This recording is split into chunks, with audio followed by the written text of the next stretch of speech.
Hey everybody, my name is Mike Josic and I am a podcaster and one-time comic book journalist, and I would like to welcome you to The Bat, the Cat, the Thief, and His Ego, a lost interview with Darwyn Cooke.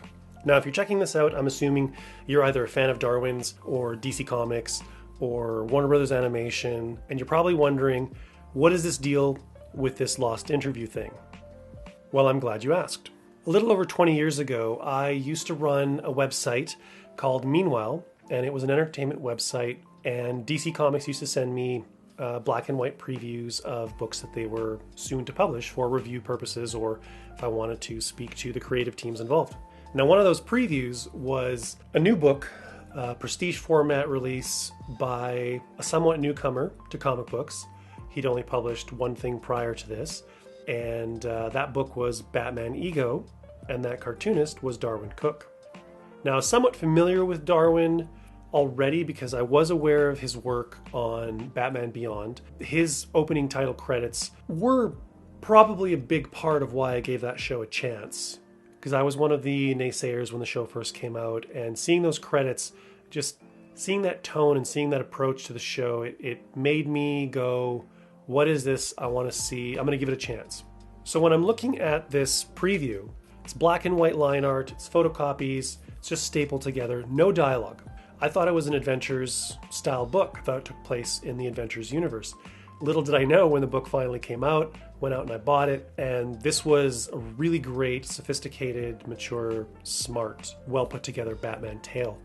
To this day, it's still one of my favorites, and I immediately wanted to talk to the creator who made it. Also, somewhere around this time, the announcement that Darwyn was going to be revamping, redesigning, and relaunching Catwoman with popular writer Ed Brubaker, not to mention indie superstar Mike Allred on inks.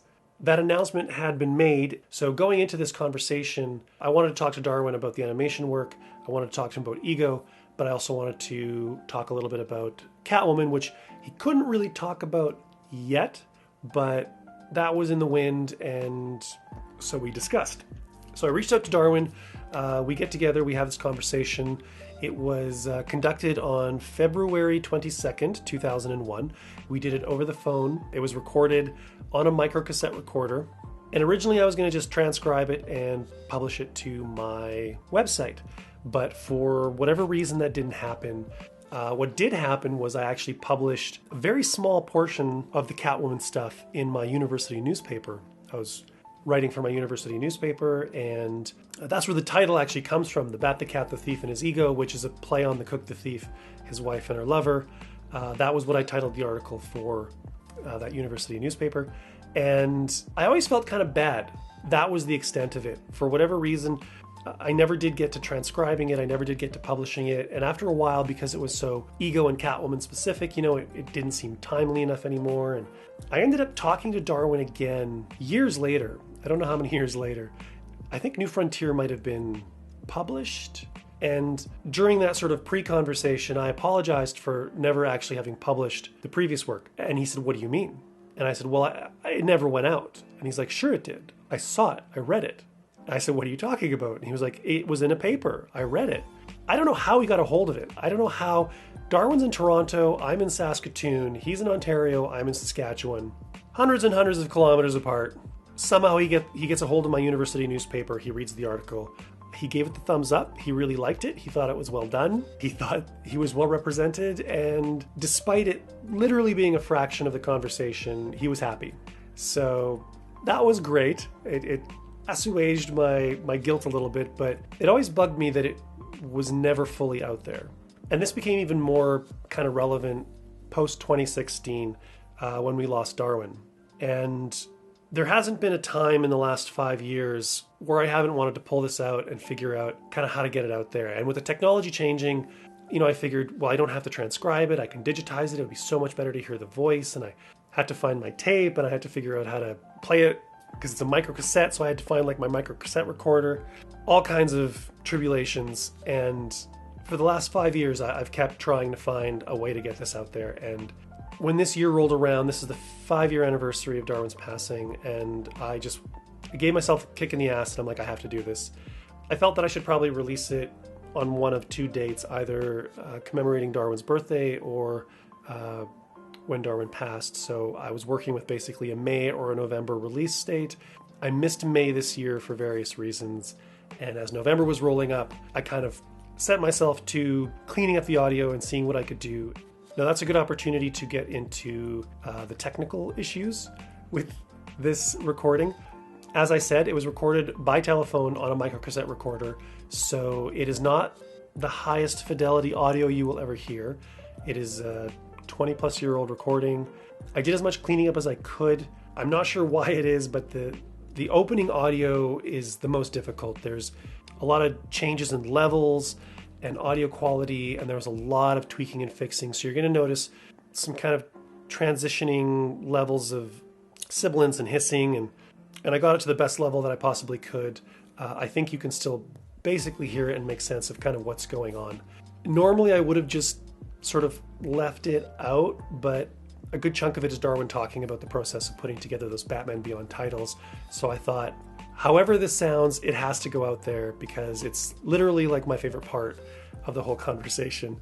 Also, about 30 minutes in, my tape ran out, 30-minute size to the cassettes, and the process of flipping the tape, some of the conversation got lost. We come back in talking about a car pulling over to the side of the road. We're talking about a scene from Ego, if you've never read it. I'm pretty sure we lost a few minutes in between.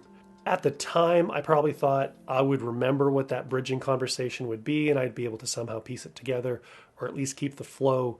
As it is 20 years later, not so good at that. So there is a definitive kind of cut halfway through the interview, but I mean, we're all adults here.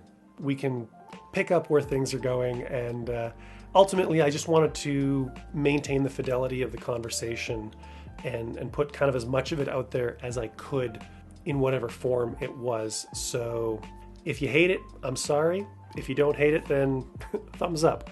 And that's a good segue also into, speaking of fidelity, talking about the fidelity of sort of the conversation or the conversational styles, I guess. Usually when I'm editing or cleaning up my podcasts, I'm truncating, I'm clipping for time, I'm clipping for ums and ahs and all of those, transitional things and dead spaces and whatnot. And Darwyn had a very specific way of speaking, and he would take these pauses.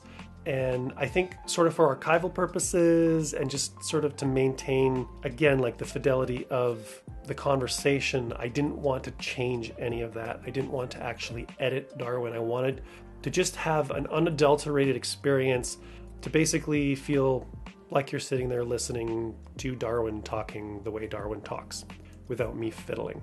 So if there are long dead spaces and that bothers you, again, I'm sorry, but that is the logic and reasoning behind that. Now, I'm going to end this introductory part. I'm going to let you get to the interview.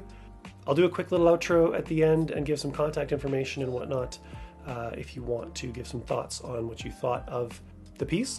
Yeah, so without further ado, here is the unadulterated The Bat, the Cat, the Thief, and His Ego, a lost interview with Darwyn Cooke. Enjoy.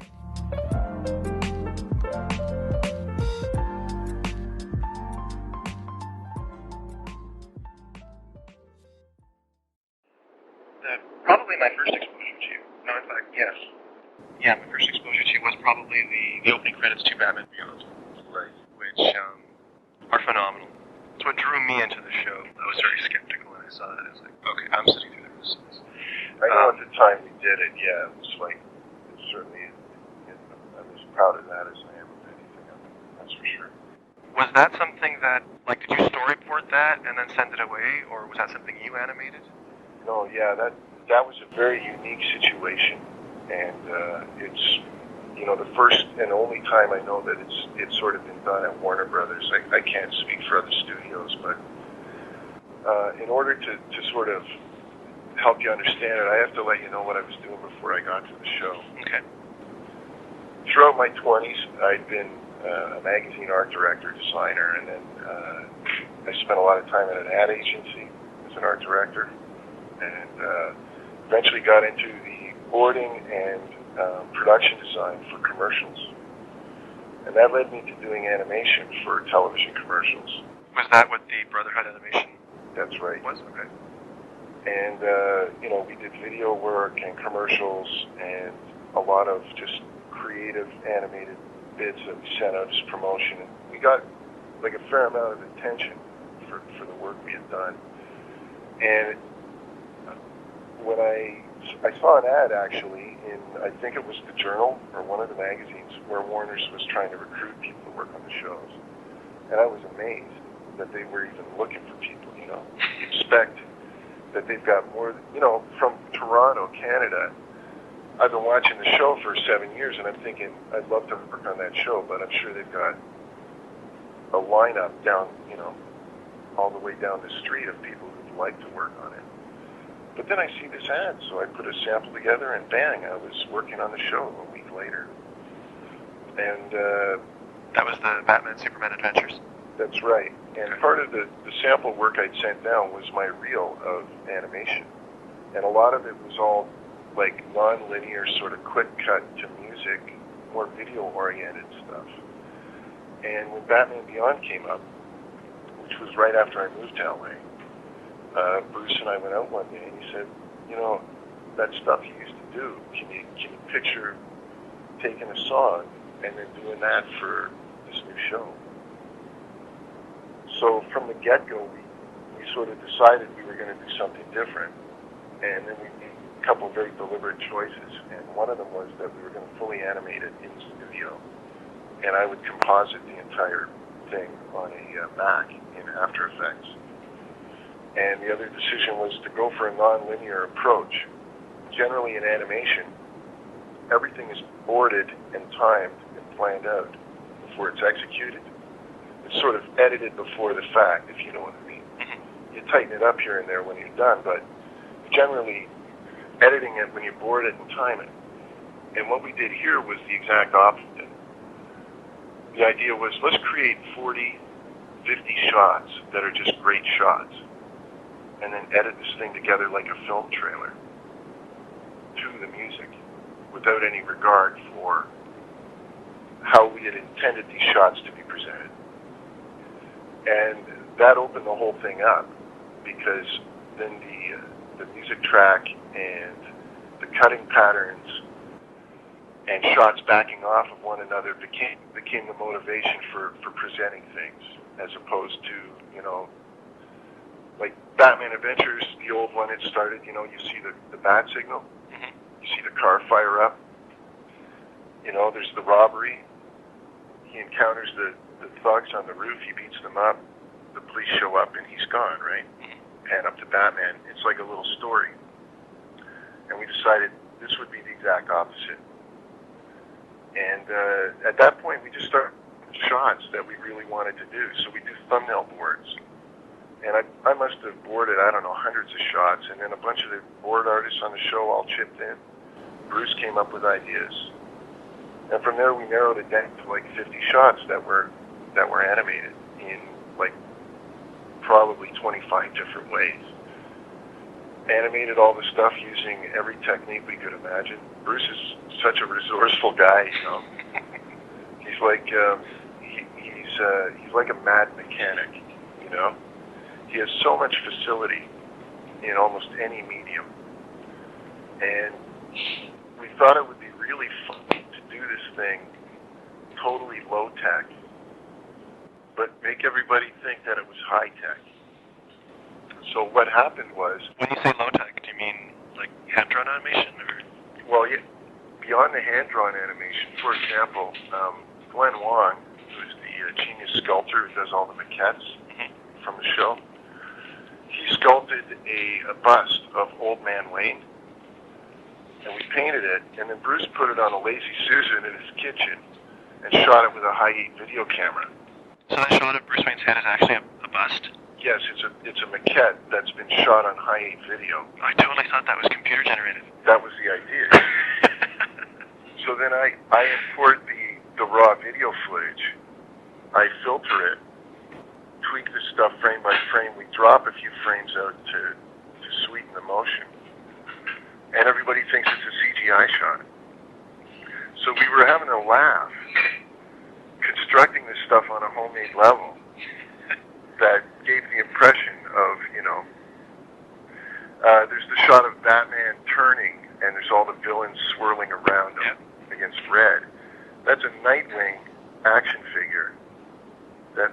had ears glued onto it, and it was repainted.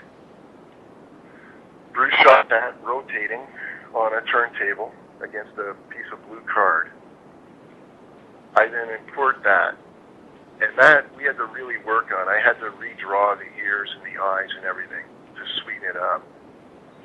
And then I had James Tucker do the drawing of all the villains. Those are just flat drawings, so it's a combination. You've got flat drawings sliding through the shot with the photo shot of the action figure rotating in the middle of it. Then I apply a compound camera move to that. We run a few filters, and it's like this CGI 60 shot. That's fantastic, man. And yeah, it's all being done on this kindergarten level. And so we had a riot with this thing. And because we were doing it in After Effects, and I was able to actually composite it, every day we could sort of look at the dailies. And we'd have 2 more shots sort of in the bag. And we'd tweak them, and then a new idea would come. And once all the shots were done, then it was a matter of cutting it all to the track, So while you're credited with basically the main title design, you were more the director or the project leader more than anything else. Well, or is that inaccurate? I think that you got to recognize the fact that Bruce is the leader of anything that's initiated there. Okay. And I think that, day to day I was in charge of the project, but that was, I'm talking to Bruce every day about it, and I'm the one going and making things happen with all the other guys and stuff. But it was Bruce's confidence in my ability to do it that made the thing happen. The only reason it does, and the only reason it's as special as it is, like anybody could execute that, It's having the guy who can sell that through to the people upstairs and understands that that's what we need to do. You know what I mean? Mm-hmm. Totally. So, no, he's the leader of everything that goes on there, for sure. But yeah, that's my baby, those titles. And it's fantastic because the level of artists I got to work with, like Bruce animated shots in that thing. I animated shots, we had guys, Adam Van Wyck, that was working on the show, animated almost all the shots of Batman in there. And then I inked them. And it's just, it was fantastic stuff to work with. Shane Glines, the guy who does all the girly stuff for the show. Yeah. Having these guys contributing artwork, it was like a dream job. That was like 4 months. I've never seen your name in any other capacity in the credits. Have you worked on the show beyond that, or was that... Yeah, I boarded on the show for the season and things after it kicked off. Maybe I should look more closely next time. Let's see, I can run it down real quick for you. On Batman Adventures, I did The Ultimate Thrill, a show with Roxy Rocket. Mm-hmm. Act 2, I boarded it there. Critters, horrible show. I remember that one, yeah. Probably the... Right. 3 of that, so you can leave from that. What was the Dark Knight? I boarded the Dark Knight sequence. And then Return of the Creeper. Or Beware the Creeper. I did the bit with Harley coming out of the pie and singing to the Joker and all of that. Superman, I did New Kids in Town, the Legion episode. I did Act 3 on that. And Obsession with the Toyman. I did Act 1 on that. And that Legacy show, the very last Superman show, I worked with Bruce on the final act of that. And then Batman Beyond, I boarded on a mess of episodes. I wanted to point out there's that short dance sequence in the middle of the main titles. That just screamed to me like the Bakshi Spider-Man. Right. Was that an influence on that, or was that just a coincidence? I would say definitely. That shot was one of the most complicated in the sequence, and on every level, because everybody was contributing there. Bruce did the people dancing in the background. Really brilliant artist and director there, Kurt Gaeta, did the dancing girls and the guy. And then all the syncopation and stuff is mine. But yeah, there was definitely...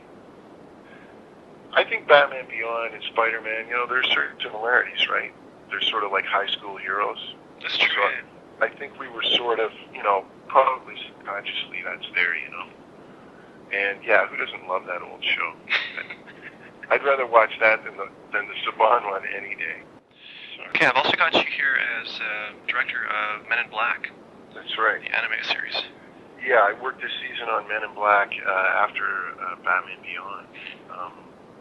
It was an opportunity to direct, and as much as I love the Warner shop and you know, working on Batman and working with those guys, it was like, it's a very small shop, you know.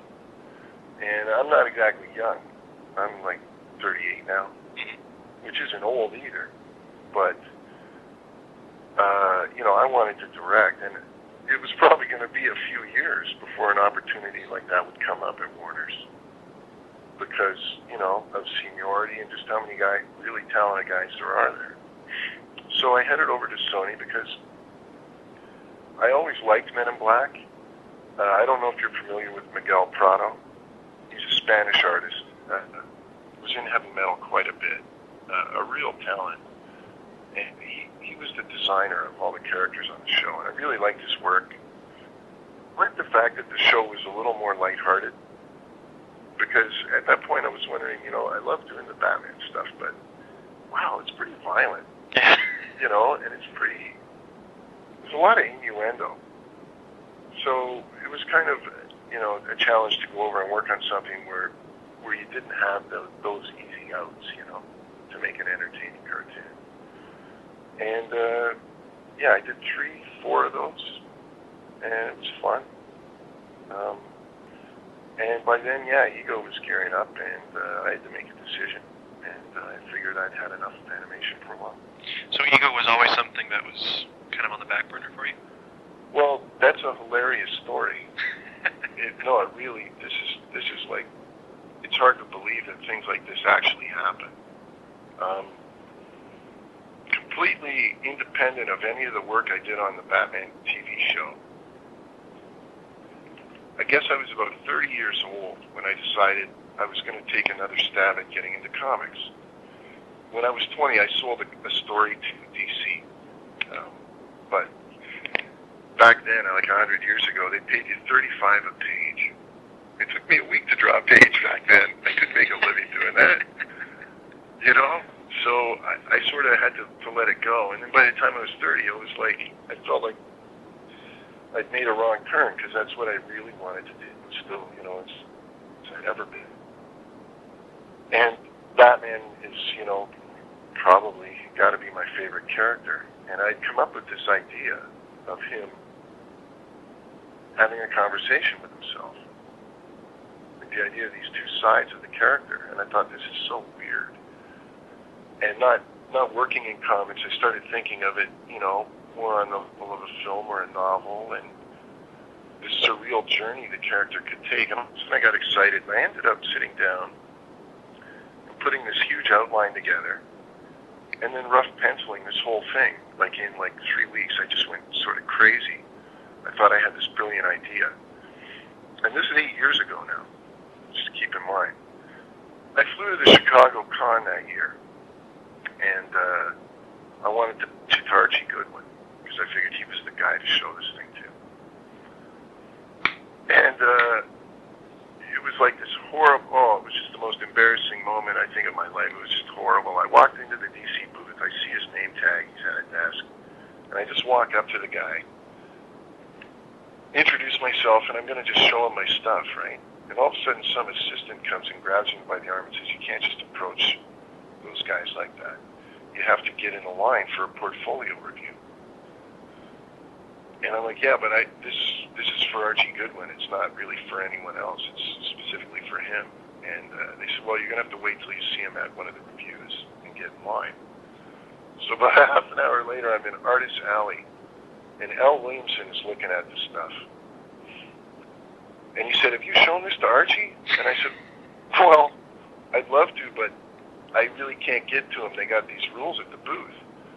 So Williamson grabs me by the arm and says, come on. And he walks me over there.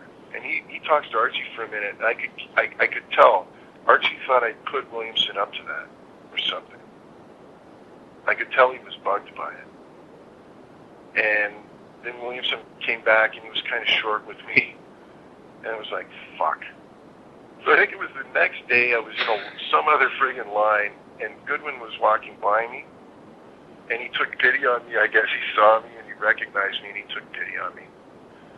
And he reviewed all the work, and he thought it looked really good, but I could just tell it felt like there was something, a missed opportunity or a miscommunication. And it took the wind out of my sails, you know? Now, this presentation I did, it sort of sat in a corner at DC for like 6 years in a stack of submissions.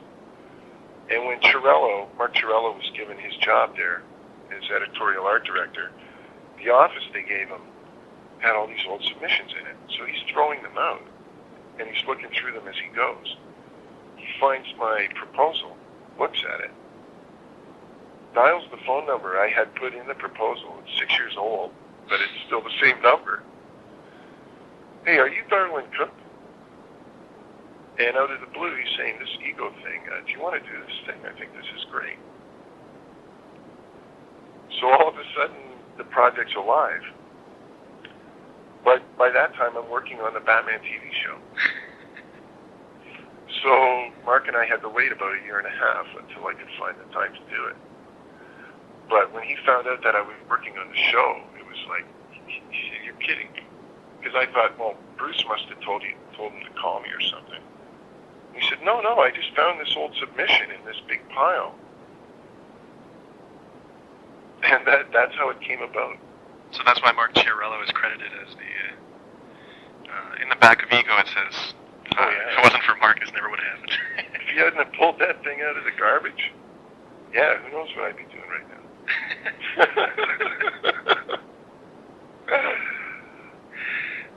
Just for the record, Ego was, it was an amazing read. It was just totally not what I expected. I'm not sure what I expected, but I remember finishing it and going, that wasn't what I expected.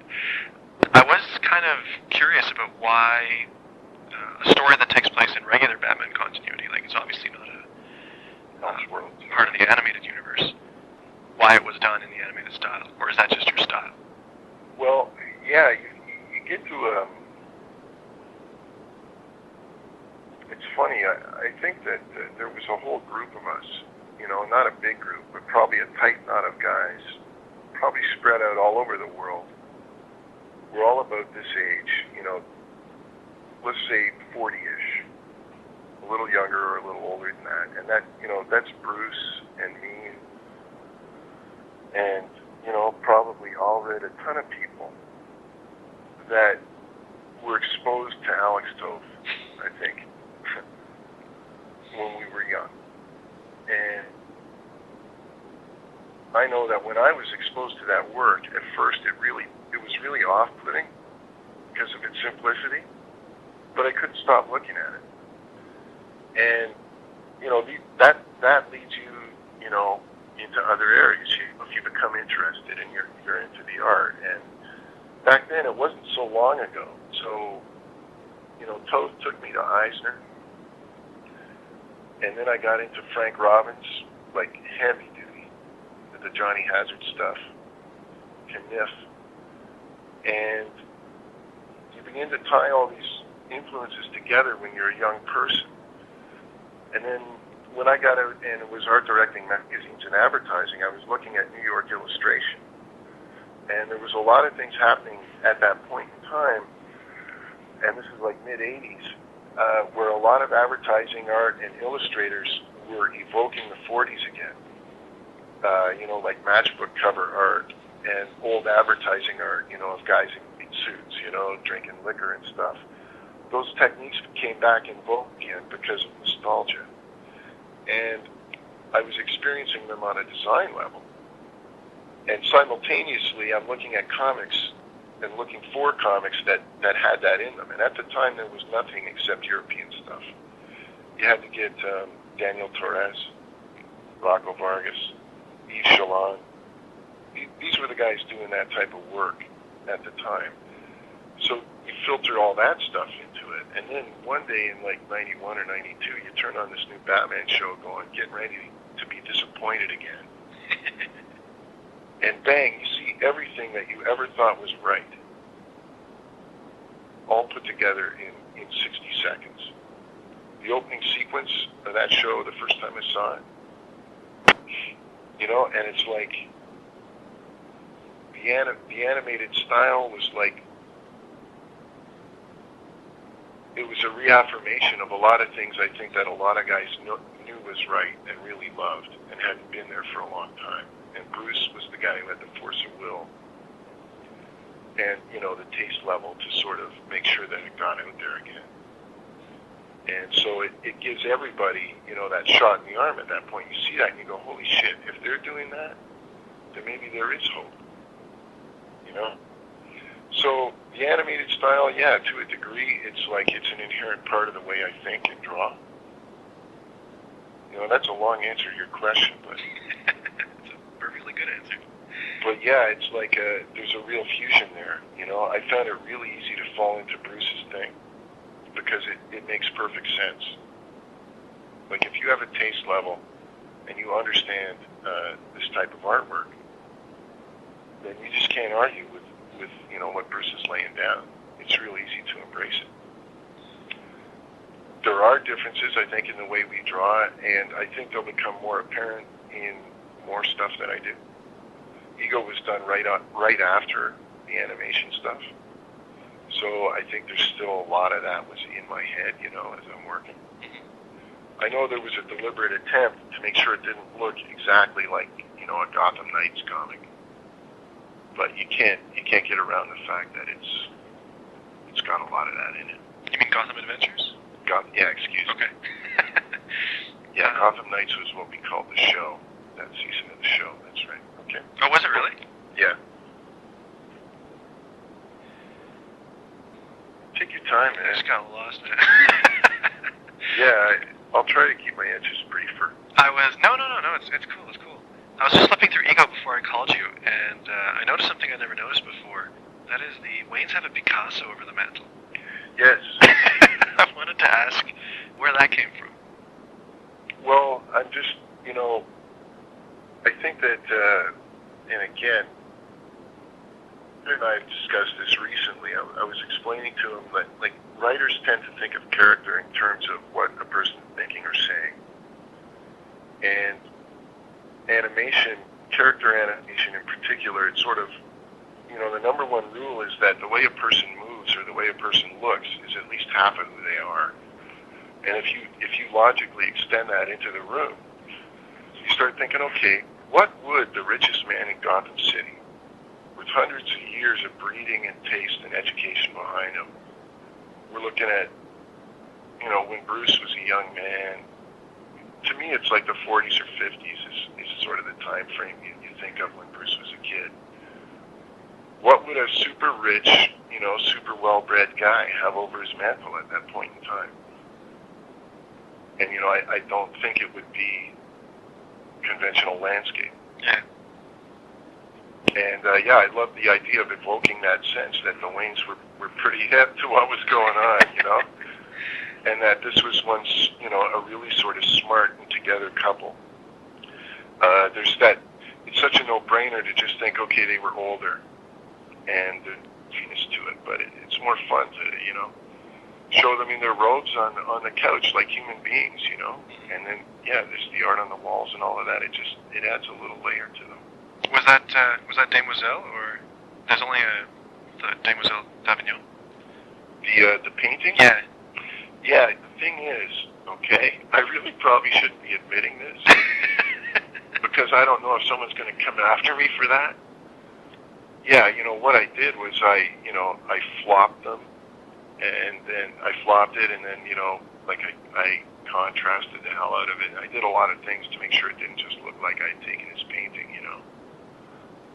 And yeah, I'm hoping Paloma Picasso isn't going to come gut it for me. Looking for her piece of the action on Ego. Another element that I noticed was, and this ties into your dedication of the book to your father. There was the whole dynamic between Bruce and his father. Right. I was wondering if that was related at all, or if, again, I'm just reading into things. Well, no, I mean that's clearly a big part of it, and I think the only reason I was able to do something like this was because sooner or later, if you really want to try to do something that has any value, and I mean within the superhero genre, okay, because I don't want to position anything I do as literature or art or anything. I think, this is a comic book, but I mean, in order to get towards any amount of truth, you got to look inside at some point, and to find something real to say. And although there's absolutely no comparison on any level to my father or Thomas Wayne, it's definitely the sense of loss that surrounds, the idea of, like, my father passed away, and I don't think things were fully closed off between us when he did. And it was, it's what you got to do. I guess you got to find stuff like that to take and use in your story to create real moments,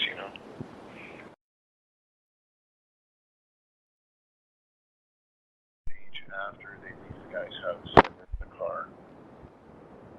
I love that car pulling over frame. Yeah, You take that second just to... That's probably, I think, the best, in terms of writing or in terms of trying to make sure that the audience is aware that I just can't see this guy as, like, an emotionally stable guy who happens to wear leotards, I think there's something deeply wrong with Bruce Wayne. It's what makes him right, you know what I mean?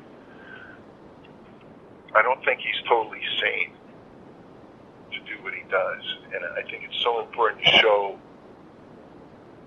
that he was, and that he had that. That little boy is behind all of this, because it's too easy to get caught up in the spectacle of chasing the bad guys and the cool car and all of that stuff, I mentioned the car pulling over frame, and that basically brings to mind the timing in the book.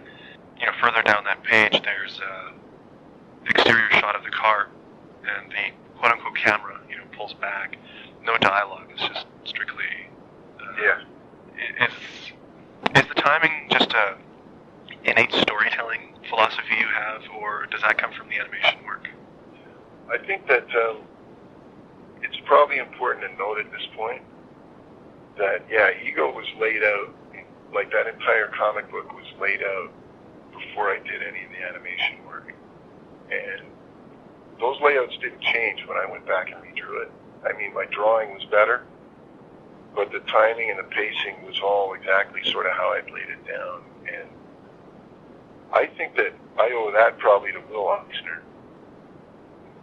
Hundreds and hundreds of movies. Eisner taught me about rhythm, I think. I studied that guy like a maniac for about 6-7 years when I was in my teens. And everything you want to know about time, space, and storytelling within this medium, you can find in that guy's work. There's different techniques to apply to it. There's different ways to interpret it, but it's all there. And film, like the bit you just talked about, I can't help but think of a visual story in cinematic terms. And at that point, it just seems like a great idea to pull the camera back and isolate them, show how small they are in the middle of the scheme of things. You had said that Ego was 6 years in the making, or 8 years? I'd say it's about 6, all told. And you just said that the layouts were done prior to the animation work, so obviously they've been sitting around for a while. I know some guys who they'll look at layouts they did like 3 days ago and weep because they're terrible. Was it difficult for you to go back to something that had been sitting on the shelf for so long and just pick it up again? Like, was the story... Yeah, it was really hard. It was really hard because I wrote the thing at a darker time in my life, for one thing. So what the story meant still existed and was still clear to me, but it wasn't as personally important at the time, because I was in a lighter headspace at that point. Do you think that might have benefited the book overall? Yes. Yeah, I have do. Perspective over it? I think I could have probably created something that would have, if this had gone off 6 years ago, I think it probably would have had more shock value. It would have been meaner. It might have got more attention from fanboys because of that, but it wouldn't have been anywhere near as well balanced as it is. So I think that the real difference in 6 years was in my ability to write it. I think that's where the real significant change occurred. The layouts I thought were there. What made me crypt was a lot of the drawing. My draftsmanship had improved, a hell of a lot. So the layouts were all great. It was like, yeah, that's exactly the angle I should be on for the shot. It's just I've got to draw it properly. The guy looks retarded. And yeah, I think the time span, it was the writing that got helped the most. And I'd look at what I'd written 6 years ago and I go, oh my God, that's cheesy. Overwritten. And there was all kinds of like stinky writing that I was able to see in retrospect and excise so that I won't have to live with it in print in 10 years. I won't have to cringe and explain myself. That actually, that leads me in beautifully to my next question, which was, seeing as how it's your first printed comic book work, and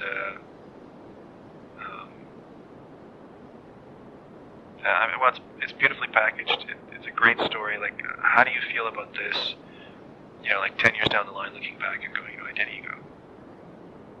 Oh, I'm pretty proud of it. Yeah. It's interesting because it's actually not my first printed comic work. My very first stuff came out in the last issue of New Talent Showcase, which is back in '82. Oh, that's what you sold to DC? Yes. Okay. I sort of got the impression from the way you were talking that it hadn't seen print. No, it did. Yeah. Okay. It made it into the last issue of that book. But yeah, it's, for all intents and purposes, I'd sooner think of Ego as my first piece. Nobody remembers New Talent Showcase. Thank God.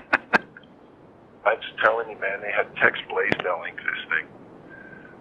And then Sal Amendola redrew my splash page. And yeah, I just soon forget it ever existed. It's like those He-Man comics that Bruce did for the toy company.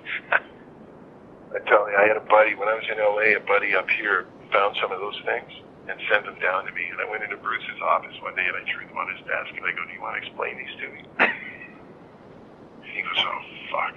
And he goes, okay, fine, you want to laugh, then laugh. And he goes over and he pulled out all of them. He has them all collected. He goes, here, go ahead, laugh. But anyway, yeah, I in terms of Ego, I'm pretty proud of it. I think there were areas I think I failed to do what I wanted to do, but I put 100% effort into it, and I think that, for a first effort, I think it came off okay. Did it do well for you? Yeah. It seemed to be very, very quiet, but well received. It's like this, apparently, it sold better than an average Batman prestige book would, but I don't think it did great. Well, nothing does great these days. Well, even in those relative terms, I don't think it did great. Okay. But I think that it was so critically well received that went a long way with DC. And, that's a point I wouldn't mind making. Like, I think that I'm really comfortable with a lot of the way the guys at DC that I deal with, the way they think, And I think they're looking at me in a long-term light. And I think they really appreciate the work. And I was nobody coming out of nowhere, It would have been a really hard book to get huge sales on for a number of reasons at this point in time. But on the other hand, I've gotten letters, you get the emails and you talk to people, and I'm just astonished at how well received it's been by the people, who have read it. It did sort of surprise me at first when, I got the DC preview sent out by their marketing department or whatever. Mm-hmm. So I didn't get to see what it looked like until 2 months later. I think that's why there was no dialogue. I think that's why I thought it was going to be an animated story. Right. And then I get it, and it's like, wow, this looks amazing. And it's like, Darwin who? Yeah, exactly. You know, like, this is the sort of thing that, I mean, I'm probably beating this into the ground, but I mean, it looks really classy. And it surprised me for a first thing to have, like, that much effort put into it. Well, I think that... and there's the Alex Toth quote on the back, and it's like... yeah, I'm pretty lucky about that. I mean... the Darwyn Cooke book special. It's actually, that's a very truncated statement off of a postcard. Like, he basically wrote a page worth of stuff. But it was, like, he's referring to it, it's funny because I don't think the quote even really makes sense on the back of the book without the rest of it, because he's referring to the thing as a stew. And that son of a bitch, that old man, he nailed every reference I've ever had in my life, every influence I've ever had. He listed every one of them. I mean, even Bill Drought, like, he's pulling names out that, you know, he had me pegged like you couldn't believe. But I think that one of the things that I'm really grateful for in retrospect is that I spent my 20s doing something else. Because I have, like, you know, I've designed magazines and products, I've designed snowboards, I've designed clothing. So I have all these other influences. And the idea of putting the book together, you know, I tried to stay as hands-on as DC would let me. Because I do have an understanding of that stuff, so I wanted to make sure it looked as complete as possible. Did you have a say over the overall look? Or was that like Richard Bruning? What I sort of did was we knew what the cover was going to be, and then, so what I did was I did a complete cover layout with all the type design on it, and I'd send it to them and go, look, this is sort of what I'm thinking. I'd really like it to look like this if it's cool with you guys. And they said that was fine. So they were great about it. And then Amy Brockway, who did, you know, all the design work for the end papers and the back cover and stuff, did a great job on it, you know. I could probably keep going on about Ego, but I have a time limit here, so I'm going to move on to Catwoman. Sure. You had mentioned about Ego that your artwork now will probably not reflect so much the animated style as it did then. Is that what we're going to see in Catwoman? I think in Catwoman, you'll probably see the essential difference is that I do prefer a little more texture and detail. You know, the shapes are still as simple. I still believe that that's the way to work. And I can't see myself doing what you'd call the mainstream style that's out there these days. But there's more detail in it. You know, hair's more articulated. There's just more detail in it. But it's still very forceful, very simple work. It's still got a lot of black in it. Selina looks completely different. And I hope in a way that people like. So how did you actually get hooked up with Catwoman? That was in San Diego in August. I was just hanging out, and Mike Carlin approached me and was complimenting me on Ego or something. And he mentioned to me that Bob Schreck and Ed Brubaker were there and wanted to know if I would be interested in talking to them about doing something. And then they mentioned it. And at the time, you see, I shouldn't call it a much bigger project. I'm sure to DC it's not, but personally, there's something else I'm doing for DC as well. And that's a huge thing, and it's my own thing. And that was sort of scheduled to start in the fall.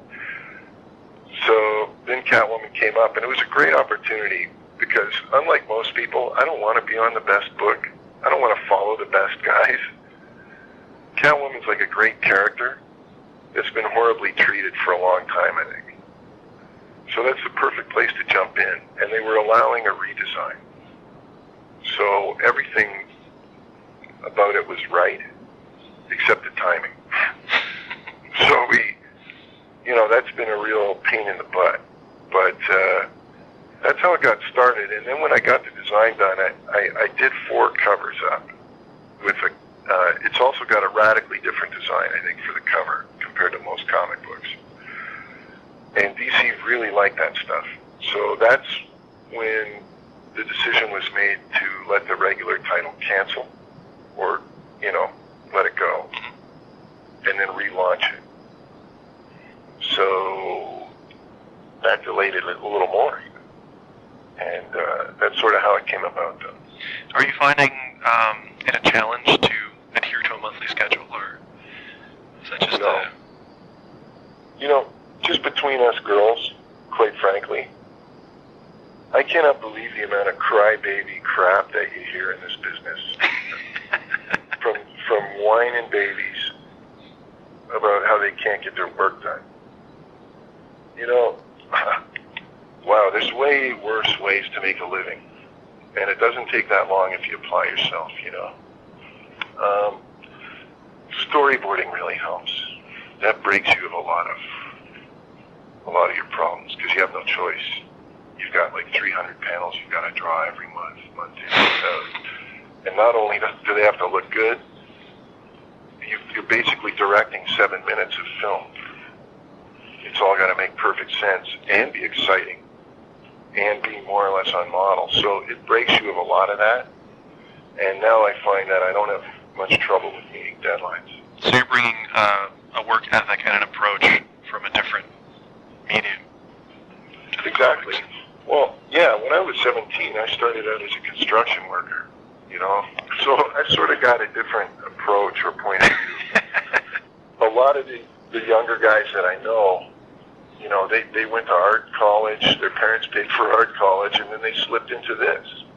And their reference for what it's like to have a job, like to have to work, like work, they don't even know what they're talking about. And, you hear the earnest bullshit that comes out of their mouth about how they just, I just couldn't draw last week, Go away. that stuff just drives me nuts. So yeah, that's not been a problem. What sort of, man, I'm rushing through this Catwoman stuff. Quite all right. I don't really have much of a frame of reference for it right now, because Sure, nothing much has come out, but I was just going to say, what kind of stuff can we expect from you and Ed as far as the title? What kind of an atmosphere is the book going to have? I got to keep it in really broad strokes, I think, so I'm not letting anything out of the bag. Maybe I should call Ed. Get the other Yeah, side well, of the story. because Ed will tell you everything. He'll say, don't tell anyone this, but he'll give you the whole thing for sure. If you lean on Ed, you'll get it out of him. For one thing, I think that we're going to see the character sort of, reestablished and regain her strength, sort of a sense of purpose in her life. Visually, it's completely different. It could be more different, and I'm very interested in what people are going to think of it in those terms. I think it's probably if I dare say this, I'm not going to say it's the best, but I think it's one of the smartest costumes that she's ever worn. And I think it's like a no-brainer type of thing. It's like, why didn't she look like this from the get-go? And I know I took my cues from the best sources out there, and that's sort of as much as I want to say about it till the stuff comes out. Okay. It's not, and I don't even know if I should say this, because I'm sure I can hear a bunch of little fanboys' hearts breaking as we speak, okay? I think she looks sexier than she ever has. But yeah, she doesn't have two, 40-gallon water balloons jammed down the front of her costume. I think she's gone for a little reductive surgery in the off-season. She's a little slimmer. She's a little more... I want to be proud of this, and I want to know that women can maybe pick it up and appreciate it. And I don't want to devalue Selina Kyle as a person, and I certainly would think if Ed and I could do anything that's worth a damn to anybody, it would be to attract some women to this book and to get some females reading it and create that kind of relationship for them with a female character in a comic book. I think certainly in the back of my mind, I'm trying to make sure she's not just some sort of sex object for all these boys. I'm trying to make her more of a real woman, somebody that's very sexy, but she's elegant, and she's not trashy, really. Kind of going back to the femme fatales of the 40s? Certainly in terms of her attitude, I mean, we're talking about somebody who, whatever her ups and downs, that continuity is going to bring her. We're dealing with a very confident, very bright, very magnetic person here. Actually, Eisner's women sort of come to mind. Exactly. And if you think about this character, past the wank fantasy that exists, yeah, there's a really great character in there. And for me, the whole thing is about making her sexy without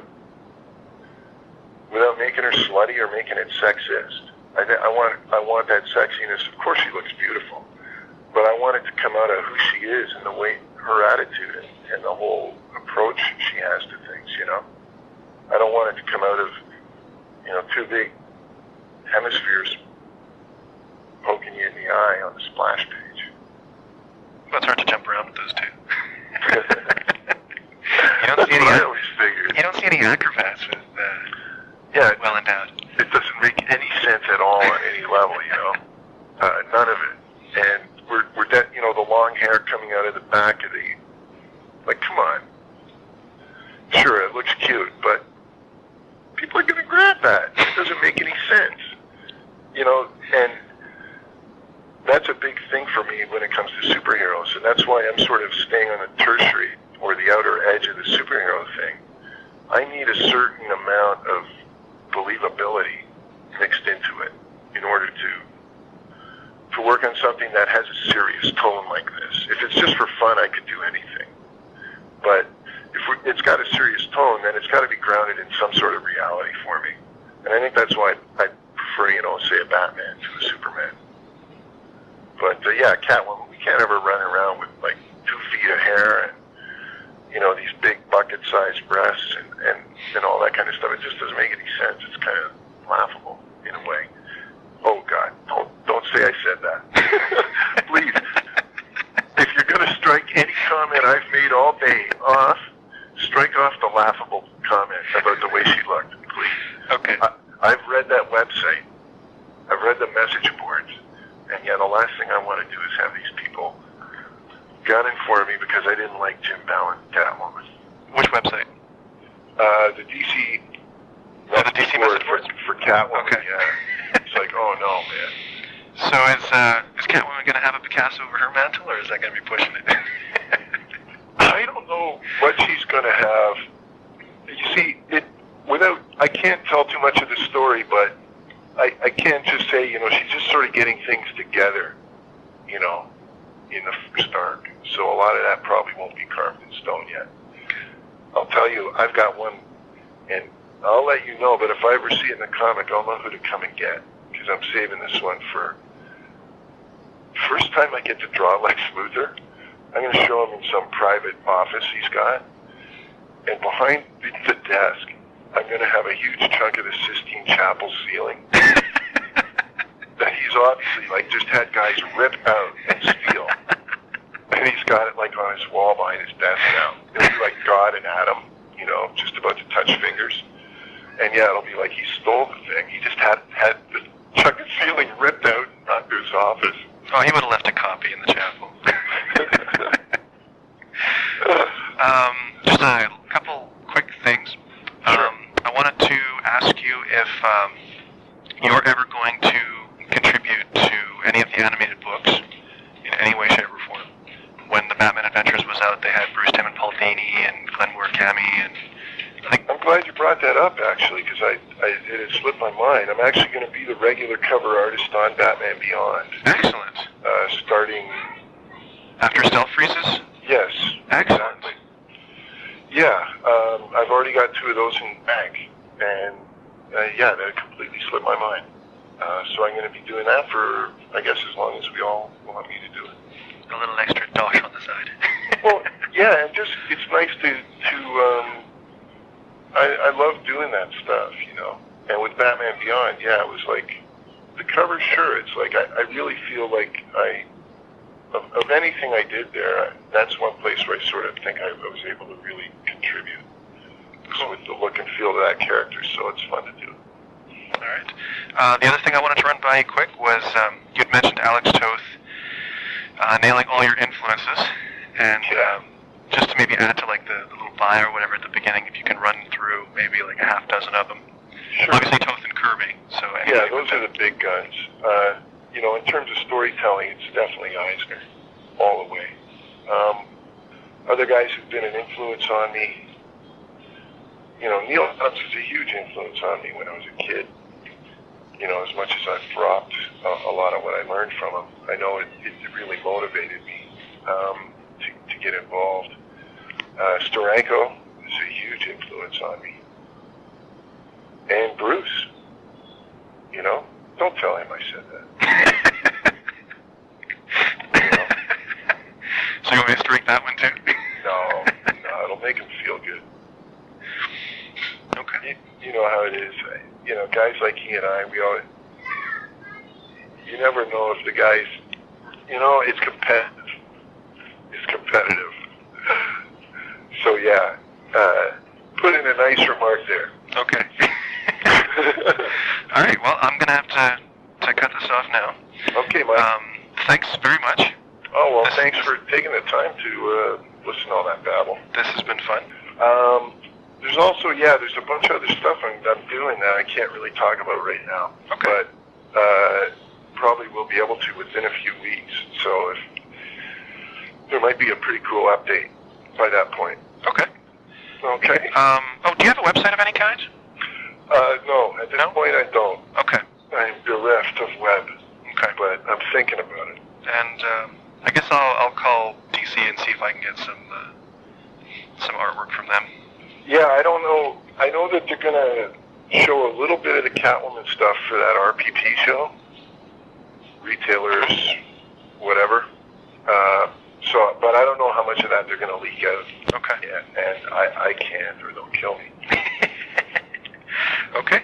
All right, man. Good stuff. Thanks a lot. We'll talk to you later, and you have a good day. Okay, Mike. All right. See ya. Bye-bye. Bye.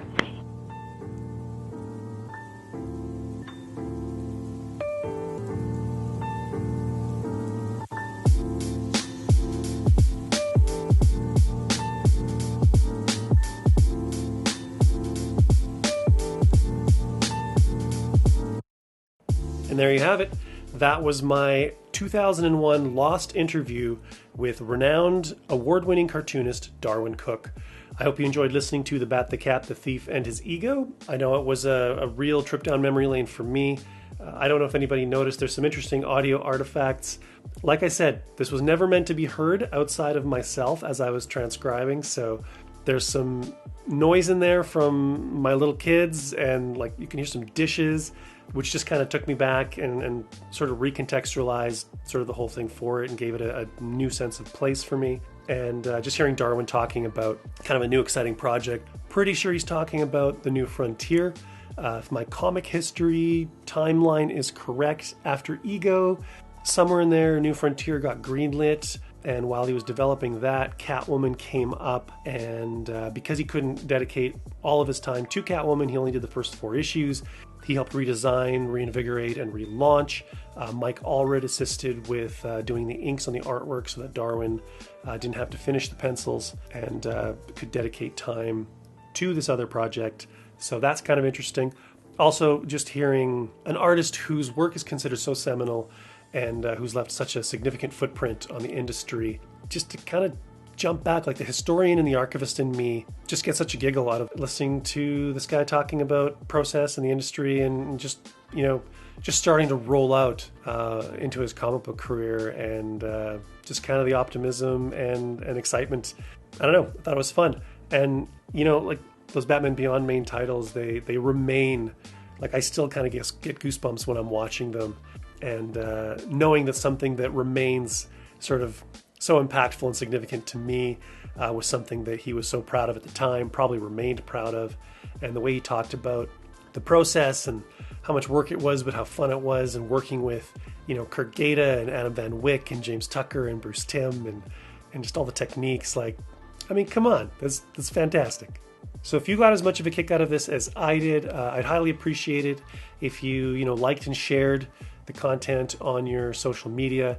This isn't really a proper podcast. It's just kind of being released out into the ether. Doesn't really have any branding attached to it. So any kind of signal boost that you can offer is greatly appreciated. Also, if you want to contact me, let me know what you thought of the interview, of the conversation, of anything we talked about. If you have any questions, whatever. I'm on Twitter at MadModMonkey, or you can email me at one of my podcast emails, fycshowmail@gmail.com. You can reach me at either of those points of contact. And I'd strongly encourage anyone and everyone who has any copies of Ego or Catwoman or DVDs or Blu-rays of the Batman Beyond, go and revisit those things after listening to this and just kind of look at them with a new perspective. I know after I went through the process of trying to clean this up and editing it and whatever, like I got inspired to go and like revisit, and it was cool. It was really cool sort of touching base with that material again. So I would encourage everyone else to do so as well. I can't forget to give thanks to my music providers. Royalty-free music from the website Uppbeat, located at uppbeat.io. That's Uppbeat with 2 P's. The first track in the intro was Forgotten by Soundroll, and the outro and exit music was Music Is by Prices. And last but not least, I would be remiss if I did not wish Darwyn a happy birthday. He would have been 58 years old today. It's kind of the whole point of doing this at this point in time. So happy birthday, man. You are missed. And my love and best wishes to his friends and family and everybody out there who love Darwyn's work. Thanks again to everybody for checking this out, for supporting it, for downloading it, listening to it, wherever and however you're doing so. I hope you're all safe and happy and well. Take care, and we will see you in the funny papers. Cheers.